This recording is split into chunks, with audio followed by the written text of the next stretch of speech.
সবাই এখানে আপনারা বসে দেন একদিন আসনে শেষ হয়ে কেউ দেবেন না, সবাই থেকে বসে আপনারা বসে বলেন।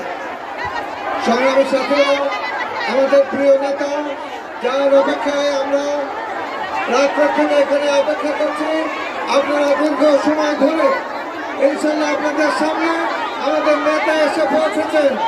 এখন আপনাদের সামনে বক্তব্য নিয়ে আসছেন বাংলাদেশ জাতীয়তাবাদী দল বিএনপি কেন্দ্রীয় নির্বাহী কমিটির ভারপ্রাপ্ত সাংগঠনিক সম্পাদক জনাব অনিন্দ্য ইসলাম আমির। বক্তব্য নিয়ে আসছেন জনাব অনিন্দ্য ইসলাম আমির।